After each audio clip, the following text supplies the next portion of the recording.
Okay, so last time we had implemented our search strategy and decided that this was still just a little too broad. So for this one, we are going to talk a little bit more about how we can narrow this down so that we get the most effective search strategy we can.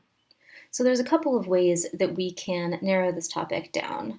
Each time you add another concept, that will give you fewer search results. Each time you add an or, that will give you more search results. And you want to make sure that you don't mix up your ands and ors on a single line.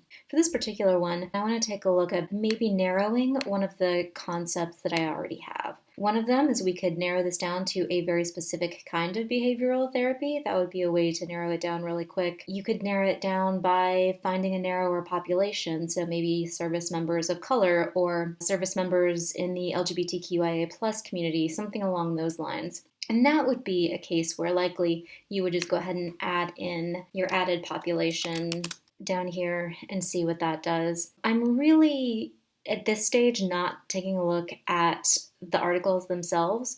I'm really focusing in on this number to see what this does. And then if I need to expand out, I can keep playing with that. There's not necessarily a exact number that's, what you're looking for, but I don't like to see anything really lower than this. And even this seems a little bit low to me. I would like to get up to, close to 1,000 or so. And that's sort of when I know that I'm in sort of the sweet spot of narrowing and broadening out for a good topic. Rather than narrowing down the population or the therapy, I'm a little bit more interested in narrowing down the diagnosis. So maybe a better way to do this is to just really focus in on PTSD. So see, that narrows it way down. So now we went from that 15,000 plus to a little under 5,000, and we've still got our limiters in place there. And so it's just sort of this game of playing with testing it, seeing what's interesting to you, seeing if you're getting the search results that you need before you really get in there and start reading any of the articles. When we're doing literature reviews, very often we will follow citations both forwards and backwards. Following citations backwards just means taking a look at their reference list. You will want to keep in mind that date range, because it's entirely possible that there will be, older ones that won't necessarily fit within your date range.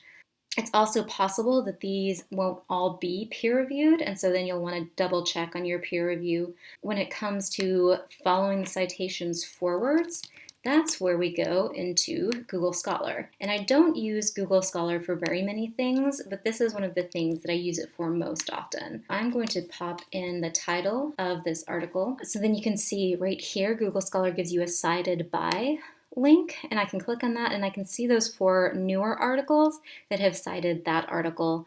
So I know this between these 5 different videos, this has been sort of a long process, but I really do recommend taking the extra time to build out your search strategy, because the more time you really spend playing with this in the beginning, the more time and stress and frustration it's going to save you later.